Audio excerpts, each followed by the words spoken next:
Jordan, welcome to the show. Hey, Kay, I'm so excited to be here and talk about two of my favorite topics, systems, VIP days. It's like my birthday or something today. I love it. Well, I'm so excited too. Before we hit record, we were just talking about how it's kind of amazing that it took us this long to meet because we run in very similar circles, know lots of the same people, and we've just been like, I think, circling each other. So here we are finally. And I think everyone listening, obviously, if you're listening, I assume you kind of resonate with what I'm talking about. So I know you're going to love Jordan because we are cut from the same cloth and I'm ready to go. Yes, perfect. Awesome. Okay. So this is great because we've had lots of people come on talking about courses and blogging and coaching and services and all kinds of things. Never talked about VIP days.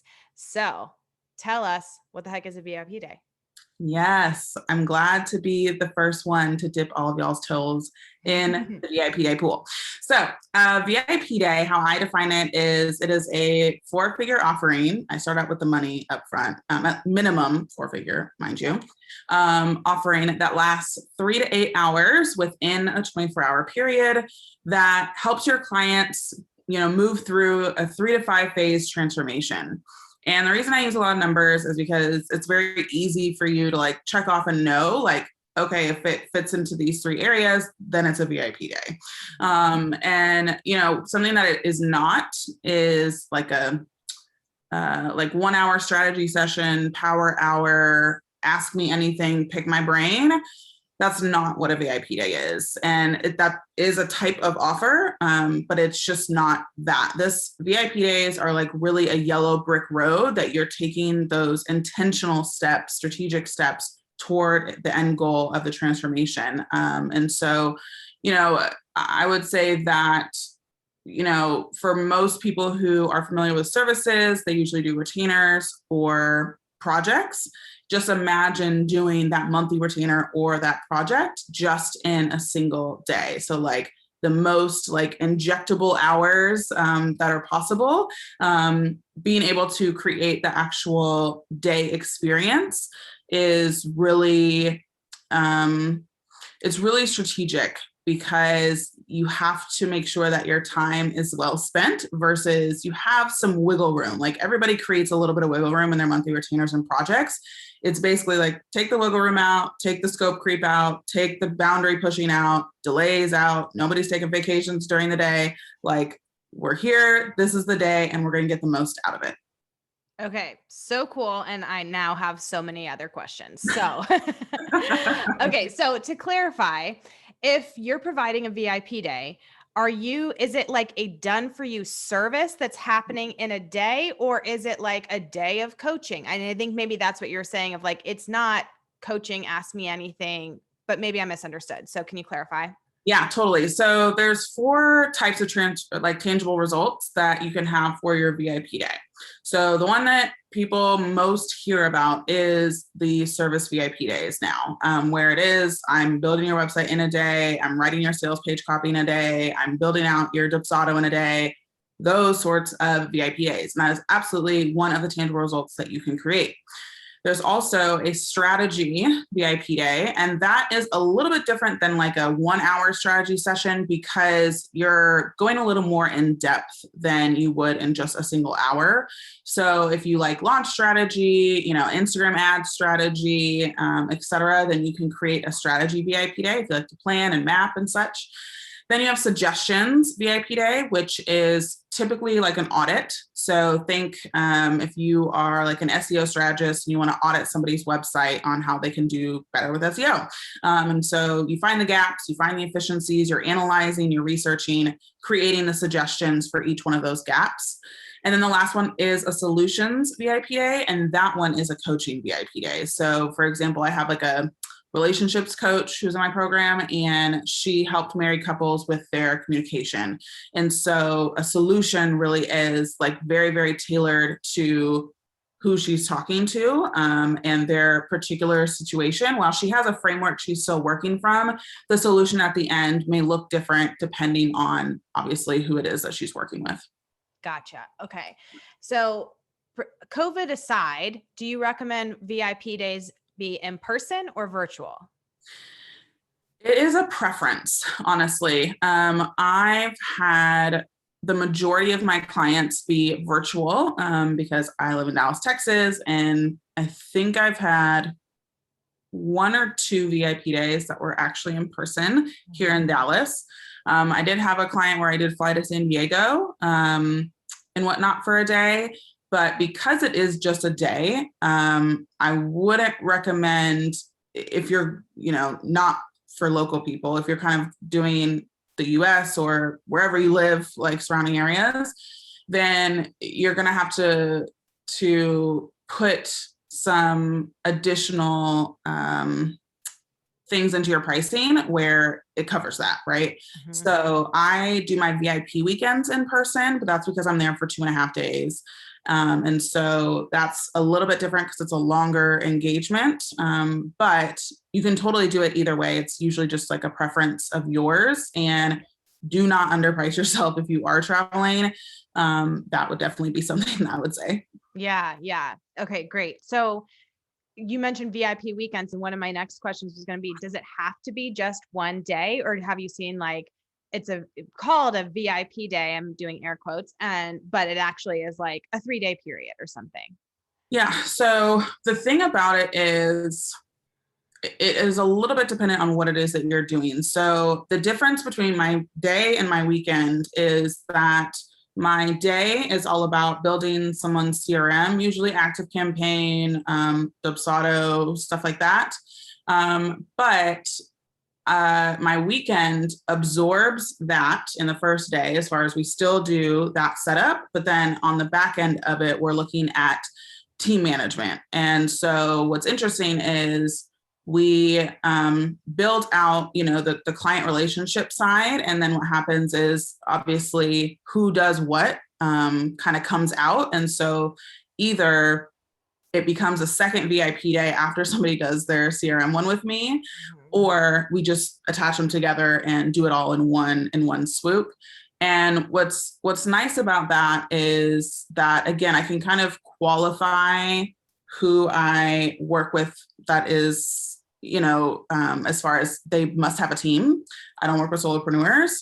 And I do also think that for the majority of people, that when you let somebody go off and like sleep, shower, do all sorts of stuff, talk to their friends, the issue that happens in retainers and projects is like, again, I'm talking to Kate, all of a sudden Kate's like, girl, you need to be on this software, blah, blah, blah. And then the next day I'm like, actually, I don't want to do this software that you said we, decided on yesterday. I talked to Kate and she said this was great. So we're going to actually do this software.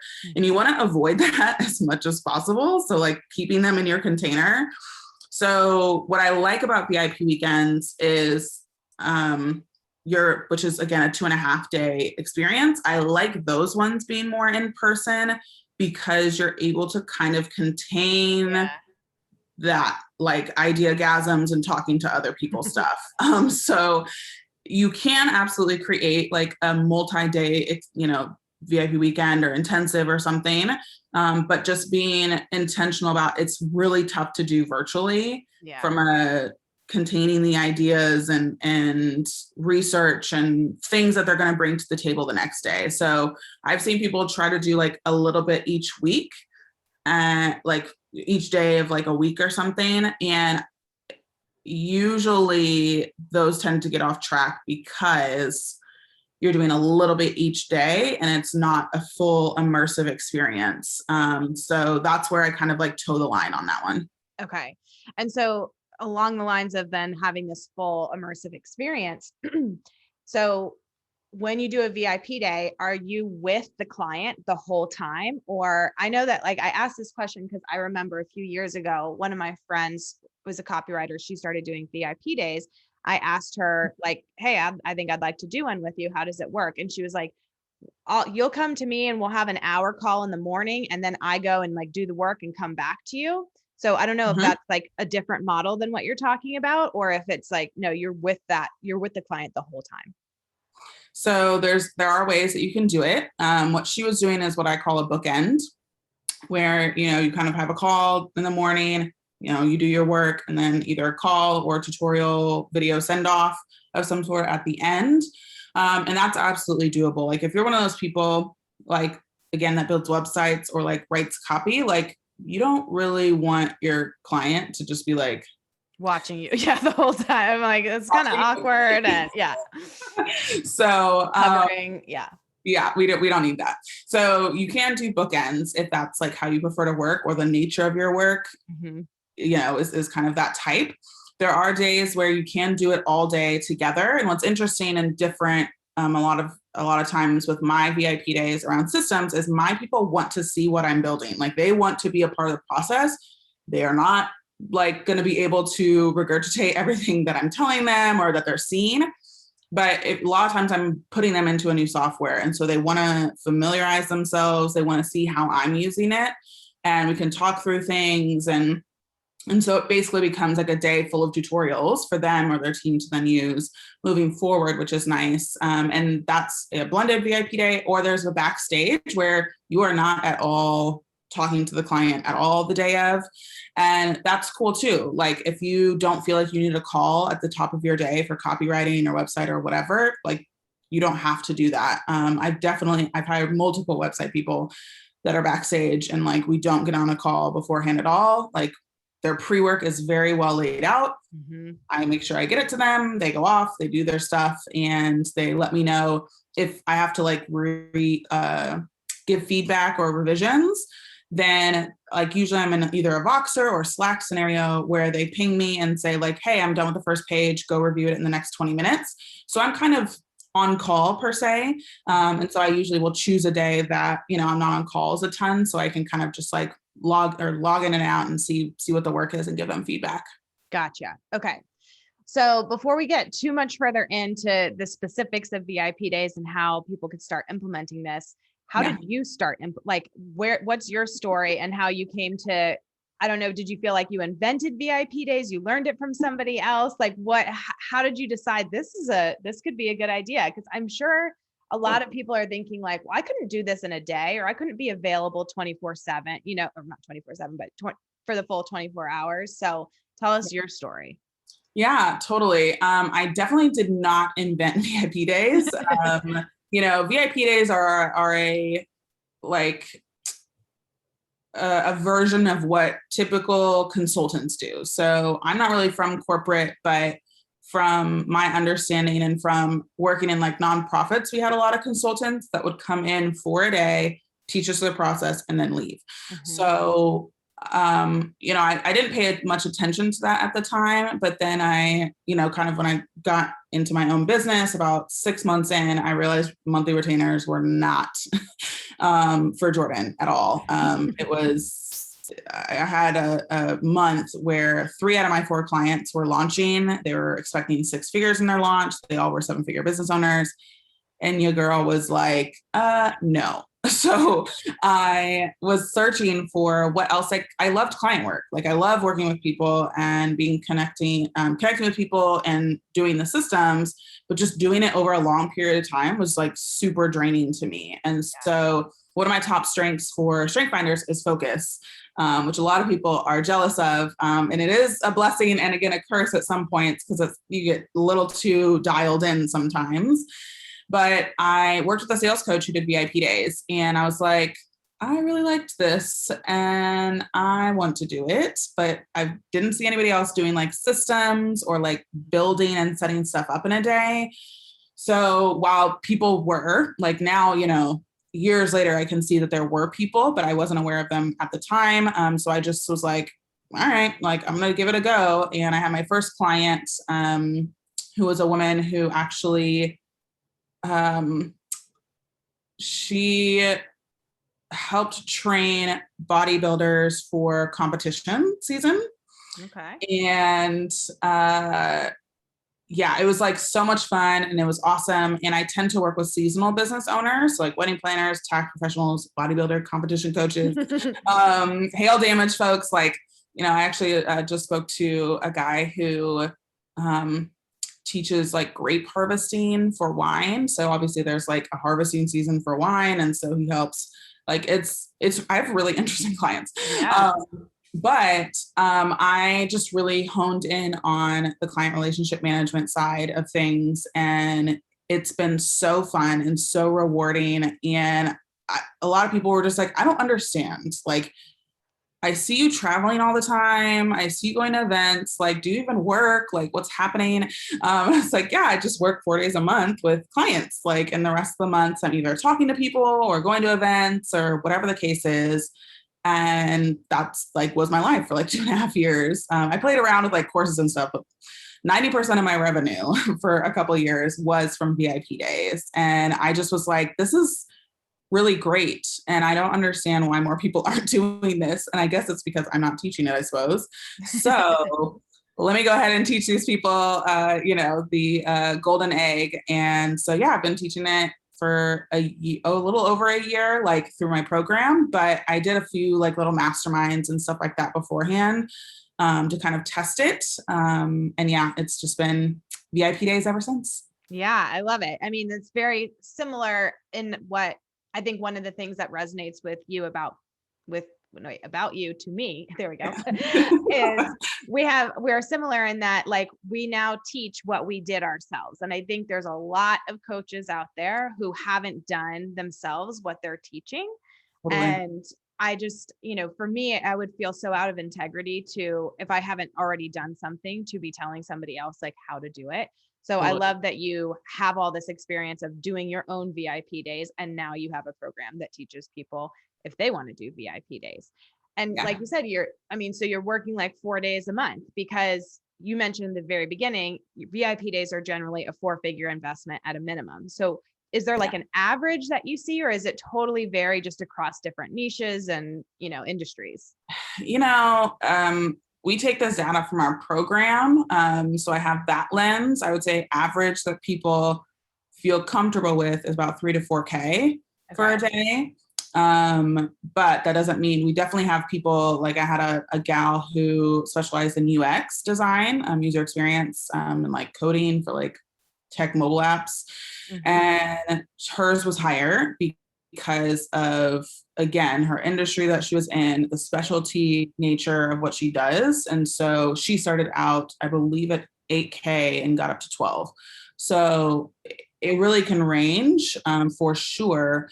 It really depends on who you're targeting, what value you're bringing to the table. I'm not here to tell you a certain hour, dollar per hour. You'll never hear that come out of my mouth because the value is really what you want to price for. It's not about, okay, so my hourly rate is 35, so I'm 35 times 6 hours, whatever that is. Like, we're not doing that. These hours for VIP days are much different than hours that are hourly. Right. And what I mean by that is they are intense. And again, like at the end of the day is like, I'm not talking to anybody. I'm, sitting on my beanbag watching Scandal reruns. Okay. Like I am no good to anybody afterwards. And I'm so energized by the work, but it's also like, I'm putting my all into these 4 to 6 hours. And so then I can give myself a day or two to recover, and, move on to the next one. But I think that, with pricing, I definitely want to caution you if you're trying to look at competitors and know what they're pricing as far as their VIP days, because you have pricing based off of how other people in the industry do it is like really tough. I think it's important for you to know what that pricing is so that when your clients come to you, where you land from a positioning standpoint, 110%. But as far as trying to like, no, okay, like she's charging 3,000, so maybe I should charge 3,000. Like that, it's like apples and oranges to me. Like, yes, they're still building a website, but you have no idea like how deep of a level of a website they're building, if they're using templates, if you have no idea. So it's really important to stay in your lane, know your zone of genius. And like Kate said, we both teach things that we've done. We've now for 5 years, Kate for longer than that. Like, I just know that service providers, I feel like, are the most qualified people for VIP days because they're doing it, they understand it, and they're killing it if they have, stuck around for a while. Mm-hmm. So take what you're doing and create a really juicy, jam-packed quality offer for a day. And it's, you know, there's industries all over the place. I did not make up the value of speed being more expensive. Literally the most expensive cars are the fastest ones. Like if you go to Disney World, like you can take the regular line. Yeah. Yeah. Like gonna take 2, you know, hours. If that's the regular line, it's one price. And then you can get the fast pass, skip the line, basically do 20 minutes of waiting, and you still get the same transformation, which in that case is like the teacups or Peter Pan ride, right? So every industry is doing this. I'm just bringing it more to the forefront that we can do this too in our industry, making it a more viable option for service providers who do get burned out or exhausted by longer term work. Right. I love that you differentiate between, like, it's not taking your ideal hourly rate and multiplying it, that and I'm sure that helps also when you're talking to potential clients, and they might, you know, some people might be surprised at the price tag or something. Like, it's just one day of work, but you're not selling them the day, you're selling them the result or the transformation, or not even selling them, you're giving them that, right? And so it's like, well, you're not paying $4,000 for one day of my time, you're paying $4,000 for your website to be done. And yeah. Exactly. Okay. So that's really helpful. I know we already talked a lot about like different types of VIP days and some different niches. And I'm curious, well, I guess that's kind of what we covered too. I have a question here in my notes of like, how do you really price it? I don't know, we did just talk about like, well, it's not hourly. So, and then it's not looking at your competition, but how do you decide, well, this is what I think this transformation is worth? Totally.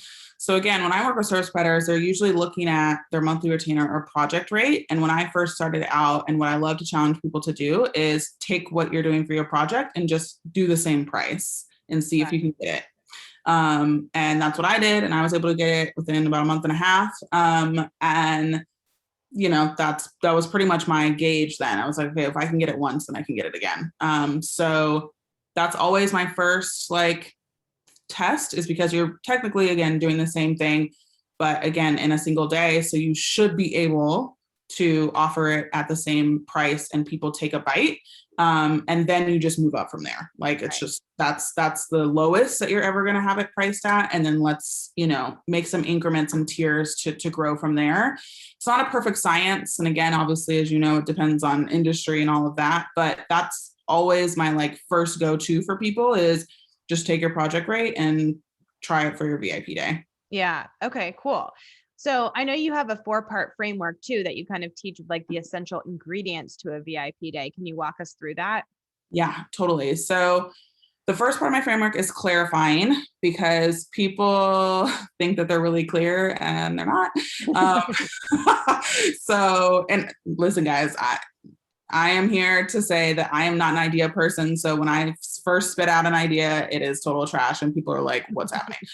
So you're not alone in this, but clarifying that idea, you need to know both the tangible and intangible results that people are going to get. And it needs to be clear and it needs to be concise, because both are important when selling. Like, I want to know what I'm going to get like tangibly, but I also want to know that like in some way I'm going to get feelings of clarity or peace of mind or confidence or whatever the case is.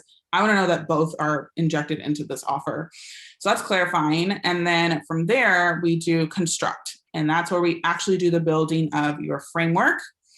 So you may hear the word framework, method, process, transformation, but it's essentially like the steps or the I guess, phases of the steps that you're going to take somebody to that transformation or the goal at the end. And so we really work hard on that, which includes target audience reviews, and really being intentional about those phases, not only for like clarity's sake, but also from a benchmarking state. So when you're on your VIP day, you're going to start to know like, okay, this one takes about 40 minutes. If I'm at like an hour and a half, we got to rein it in. Like, or I didn't ask enough questions in my pre-work to be set up for success for this, right? So that's what we do in construct. And then care is about kind of the not fluffier stuff, but everything before and after the VIP day. So how are you onboarding your clients? How are you making sure that they get everything that they need from a pre-work standpoint? Are you sending them a gift before? Are you sending them a gift after? Are you doing lunch during the day? DoorDash style, whatever that is. We're talking about all of the stuff that makes the day really feel like VIP, right? VIP stands for very important person. And so we want them to feel like very important people. That does not mean that you need champagne in the Ritz-Carlton. Everyone has their different versions of VIP. Like I'm totally usually in a t-shirt on my VIP day. Like we're having lunch, like I'm probably Chick-fil-A in it up or whatever. And so it doesn't have to be sparkly when I say VIP, but what I mean is that there's intentional decisions and strategic decisions being made to make the day really awesome and really special. Yeah. So that's care. And then the last one is connect. And that has to do all with the marketing and the sales and how you're going to debut your VIP day, how to overcome like the 20 biggest objections that you're going to come up with VIP days, because I've heard them all. And so really being intentional about, again, the target client stuff we talked about in Construct. Where are they at? Like what podcasts are they listening to? What events are they hosting or that they're attending? Like, are they a great referral partner? How do you create a referral partner program? Those sorts of things are in the connect phase. So clarify, construct, care, and connect. So smart. And this is what you teach inside your program done in a day, right?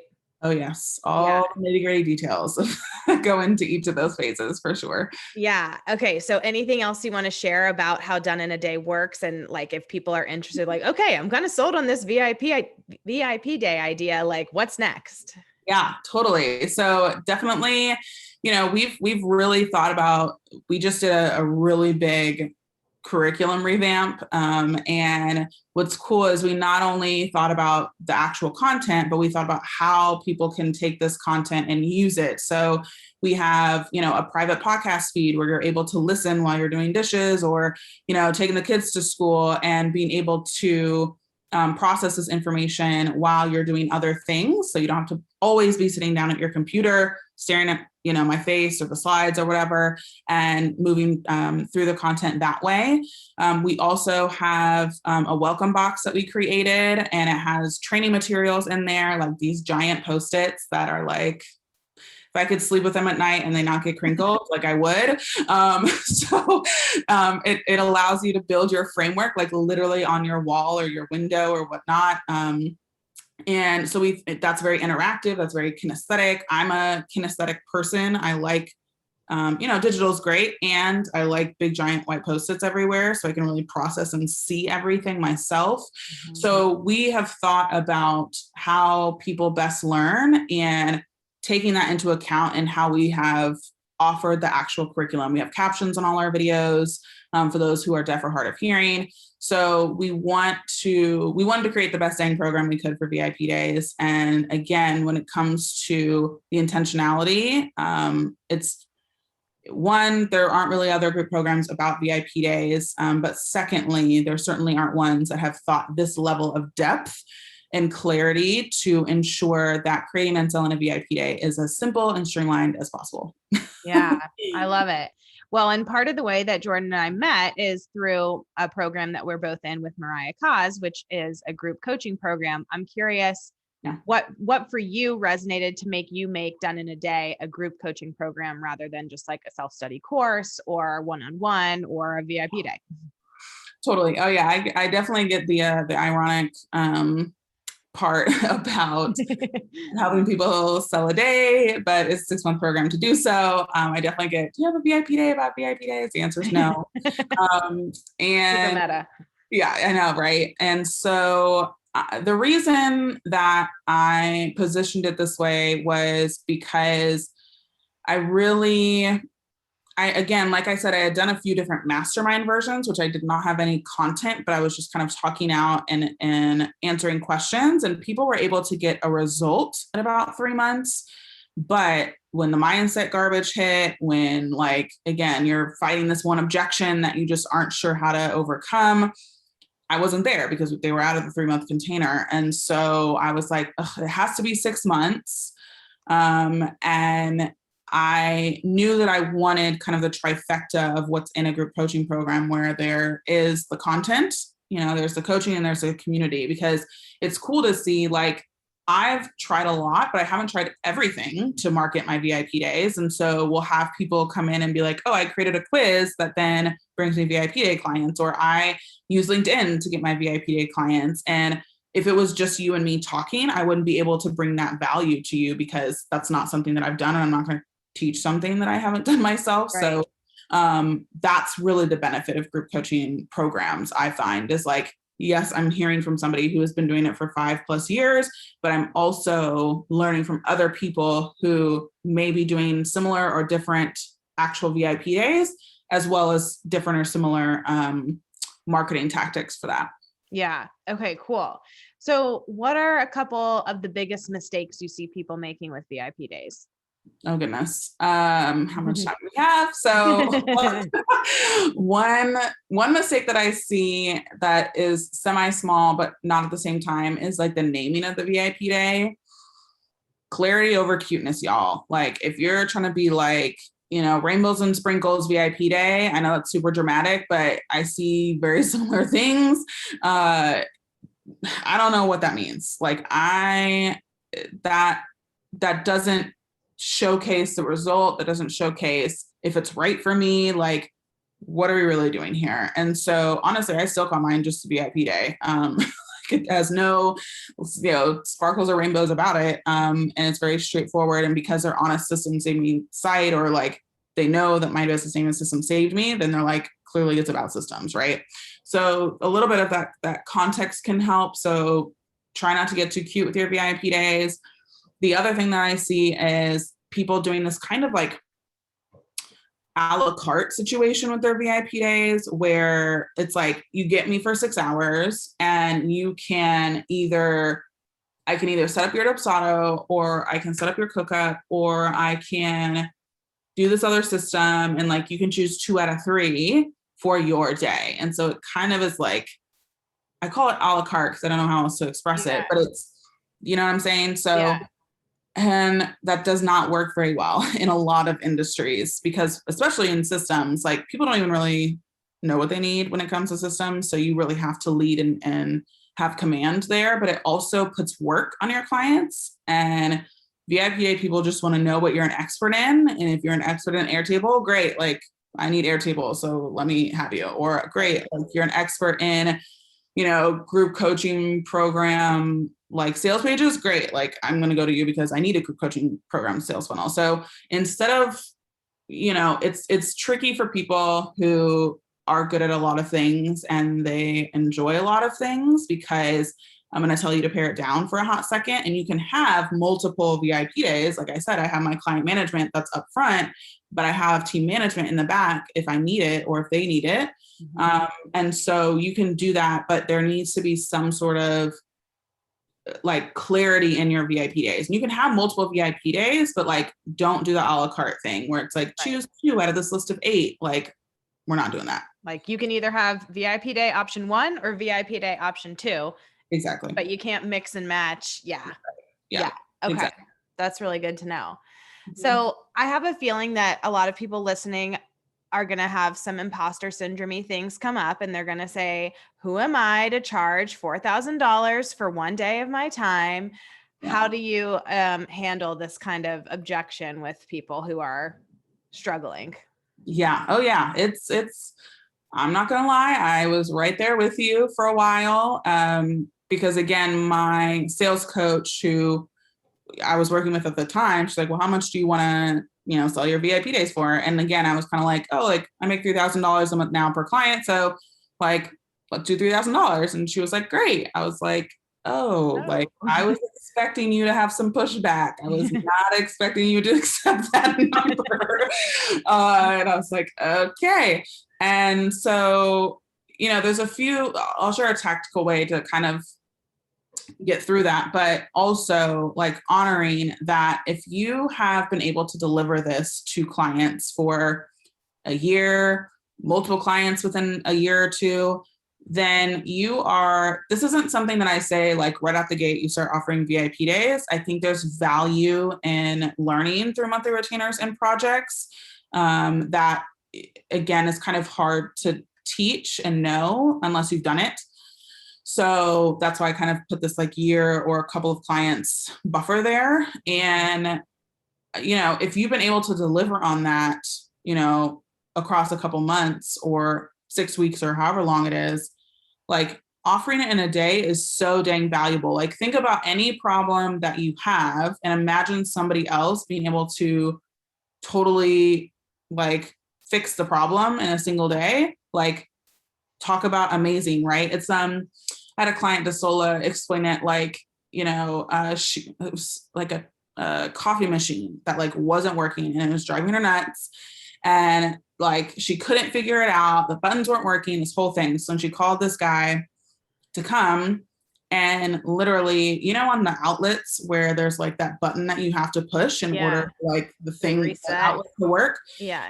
That was the issue.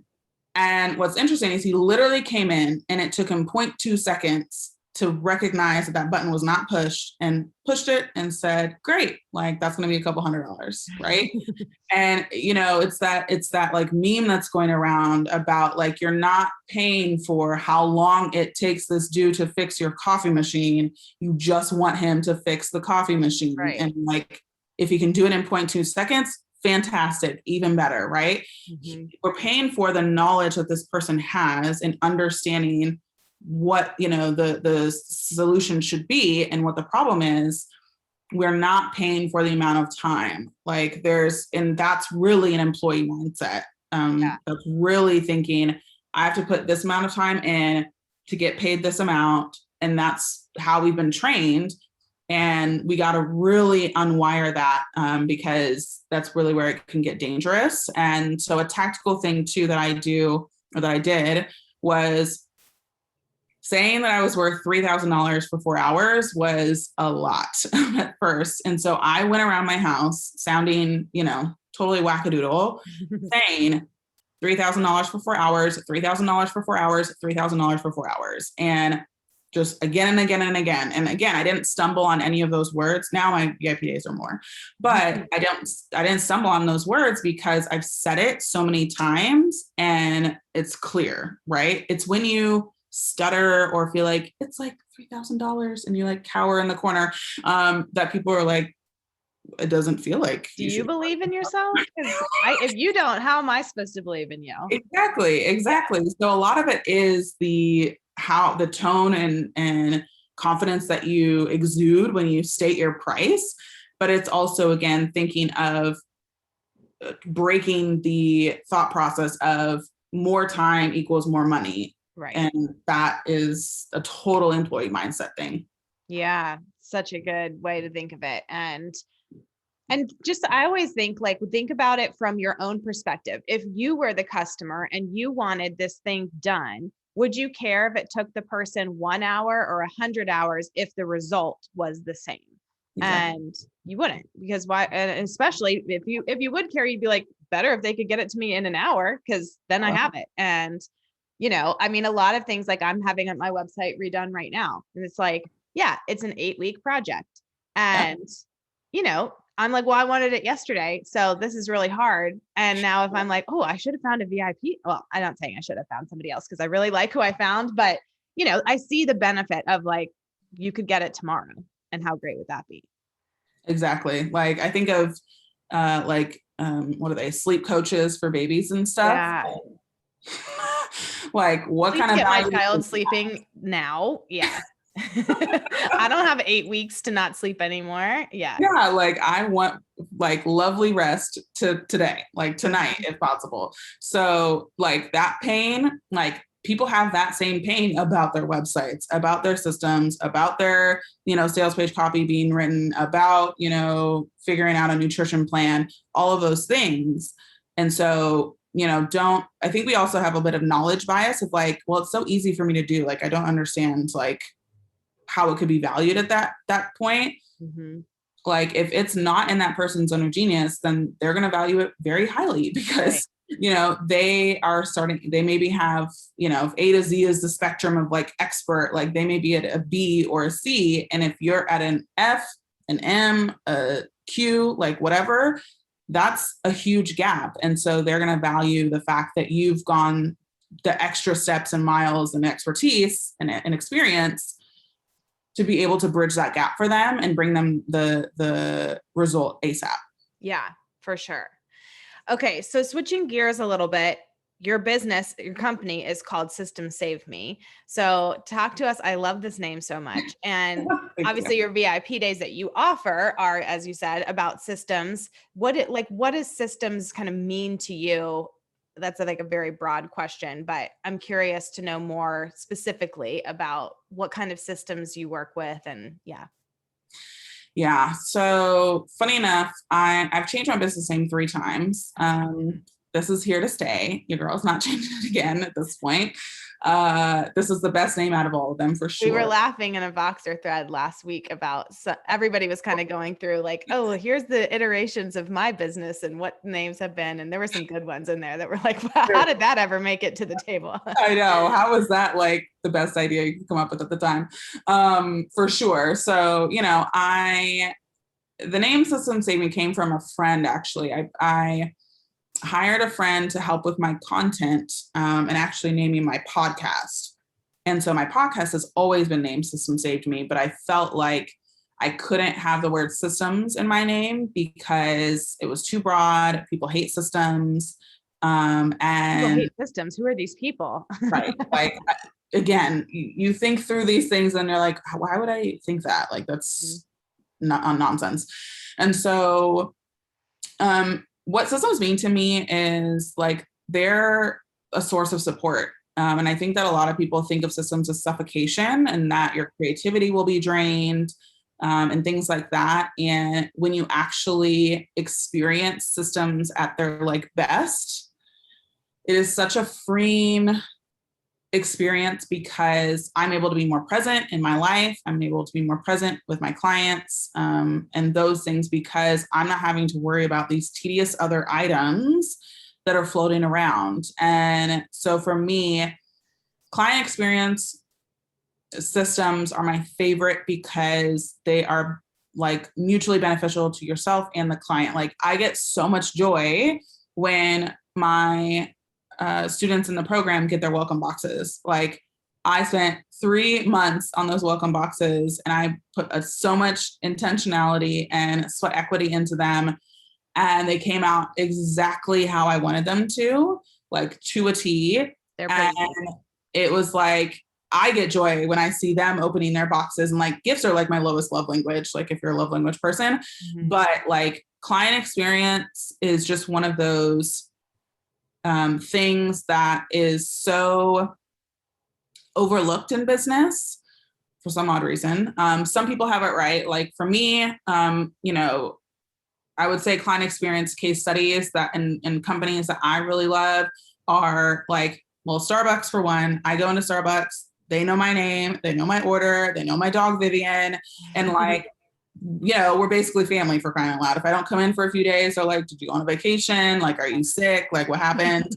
And I love Starbucks. And Southwest Airlines is another one for me, which again, some people have different experiences with each of these companies, right? So I understand that. But my experience with Southwest was like, I was about to have to like sleep in the airport and they were able to reroute me when I was in college during a snowstorm. And it was like, all this stuff. And I was still able to get home in time for Christmas. And like that stays with me forever. And like, if Southwest doesn't fly there, I don't go there, which, with Europe and stuff, I do have to fly somebody else because Southwest doesn't fly there, but everywhere else, like literally, I love Southwest Airlines so much that my parents lived about 2 hours from the nearest Southwest airport.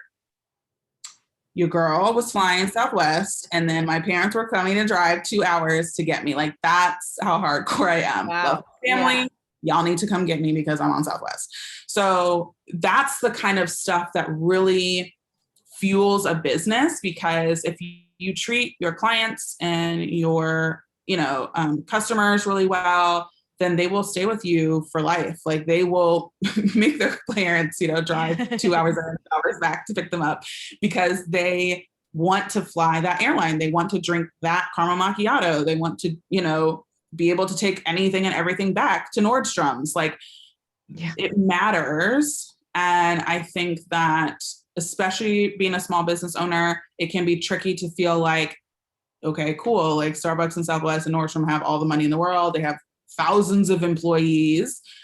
How could I possibly compete? And that's where you just have to be really intentional and think about the experience that you're giving your clients, the thoughtfulness that you're putting into your services. That's really what makes a difference. So for me, I love all the systems. Like, I can geek out on all of them. And I would say that client experience, customer experience systems are my absolute favorite. Yeah. Yeah. And I love what you said about some people feel like stifled by systems, but in my experience, I feel like when I have a good system in place, it's actually what like liberates me to be creative, to do the things that I'm really passionate about and that bring me joy and light me up. And because I'm not stuck in the details of like having to figure, it's like, it's done. And especially like if you can get an automated system where I literally don't have to do anything, like sign me up. Yes, like that's the warm and cuddly right there. When you get a good automation, it's like, oh man, like does life get any better than this? I know. I love there's a few women in our group thread that will like geek out over like, guys, I set up an automation for this and now I don't have to do anything. It just happens in the background. We're all like have little mini. Yeah. I love it. Yeah. All right. So we're coming up on the end here. Before we go, tell everybody where they can find you. Absolutely. So Instagram is my jam at Systems Saved Me, and that's plural systems because it's just not one system that can save you. One is not enough. And then also I have a podcast. Obviously, if you're a podcast listener, you can go listen at Systems Saved Me on all the platforms. And then my website is just systemsaveme.com, and you can find quizzes, you can find freebies, you can find all sorts of goodies on the website. So I would say those 3 places are probably the best. Awesome. Okay, so we always finish the episode with a quick lightning round of questions. So just first thing that comes to your mind, what is your favorite way to make time for self-care? Ooh, I do have a standing Monday massage. That is imperative to like truly. And I know that like it's a cliche one or whatever, because people like massages, bubble baths, stuff like that. But massages for me are the reset that I need before I start my week, get rid of whatever happened the past 7 days, reset and move forward for the next week. Yeah, so good. What is one tool or strategy that you use to help with time management? For time management, we talked about this before the call. ClickUp is like, if it isn't in ClickUp or really Google Calendar, kind of a combo of both, your girl's not going to show up. Your girl's not going to check it off the list because I'm a very forgetful person. And that's another thing that I love about systems is I can rest easy and not have the anxious wheel of, death, trying to remember everything I have to do. Yeah. So true. I'm the same way. And I am constantly like, my team and I communicate mostly with Boxer. And so if they're telling me to do something, I'm always like, you have to make me a ClickUp task, because if I'm not able to do it in this exact moment, I will never remember to do it. Never remember. Agree. Yep. Okay. What is one of the most powerful business mindset, entrepreneurial books you've read? Could be ever, or even just recently. Ooh. I really like Radical Candor. I don't remember who the author is. Francis, something Scott, Francis Scott. I don't know. I know the book you're talking about because it was one of my faves too. Yeah, totally. It's, I think, Red. And I really like it because it promotes, like, every new person that comes onto my team, I send them that book because, like, I'm a very direct person. And, that's something that we look at when we're hiring people is like, if you are really sensitive, you probably are not going to like being on my team and not because I'm saying something direct to be hurtful. No. That's a mode of communication. So Radical Candor is a great book for those of you who are also very similar to that. And Kim Scott, that's the author. I just Googled it. Yes, thank you. And that will help you with creating a culture and creating a company where like my team members, like if they make a mistake, they raise their hand and say, I made a mistake and here I'm about to fix it. And here's the solution I'm going to have. And that kind of ownership is really nice. I own up to the mistakes I make because Lord knows I make them too. So that kind of culture is one that I always want to have. So that book is a favorite. Yeah, I totally agree. And I've done the same thing every time I hire somebody. I have a stack of books that I give my team, but that is one of them. And I've even had like employees after a couple months of working and be like, yeah, you weren't kidding about like the the directness. And the funny thing is, well, Brene Brown says, clear is kind and unclear is unkind. And that is totally my motto because I would much rather, and I'm like, it's okay if you make a mistake. I'm not mad. I'm not like upset. I'm just going to tell you, or even if it's not a mistake, it's just like, oh, I'd prefer the font to be this way or whatever it is. Just go, I would much rather just tell you, like, why waste everyone's time beating around the bush? Like you're not actually protecting anybody's feelings. You're just leaving them confused. Like, wait, so what do you want? And so I'm just like, yeah. And when I hired one of my recent employees after a month or two, she's like, yeah, sometimes I can't tell if you're mad. And I go, oh, you would know if I was mad. Yeah. I would just come out and say, I'm freaking pissed and let's resolve this. So if I'm just saying like, hey, thanks, but can we do it this way instead? Like my only thought is, I have a vision. Let's do it that way. Yeah, exactly. Keep it very straightforward. I love that Brene Brown quote for sure. I'm going to definitely explain that to my team and stuff. And what's interesting is we did a DISC profile team development session and I was the only D, which is like the dominant, decisive person. Yeah. And it was interesting to get the feedback that my team are less decisive as me, but that they actually appreciate my decisiveness and that it actually makes them feel really safe and secure. And so I was like, oh, that's good. That is good. Like that's good awesome. feedback. Yeah. Okay, cool. So let's see. Okay. Do you have a mantra or an affirmation or anything you're telling yourself these days? Ooh, one that I just continue to say since the beginning of my business is just bet on yourself, because we're all doing stuff that we've never done before a lot of times, and it can be like, you can kind of start to be like, oh, that makes me a bad like leader, or I'm not doing the best. I'm not leading in the best way possible. And for me, I have to just recognize that I am doing the best that I can and I'm continuously learning and getting feedback, and that no matter what, like I can bet on myself to get things done, to find the right hires, to take care of our clients, and just know that I'm always going to figure it out. Like there is no plan B or C for me. Yeah. When it comes to my business. And it's always been that way. Like, there are definitely days where it's like, it'd be nice to just bartend at Starbucks and like take home my venti and just like be chill. Yeah. But like, I know that my business was going to succeed even when it didn't feel like it, or I didn't have the data to back that up. And so for me, that's always something I'm telling myself is bet on yourself. Like it's all you. And, if you don't know it right now, you will know it. And to not feel like, you should know things or you have to know things before you do them. Yeah. You have to kind of kick your perfectionism to the curb, which is difficult for me as an Enneagram 1, but I've gotten a lot better at it for sure. Yeah, I love that. And kind of tying back to what we said earlier, like if you're not going to bet on yourself, then who else is going to? And yeah, so important. Okay. Last question. Obviously the podcast is called Success with Soul. What does success with soul mean to you?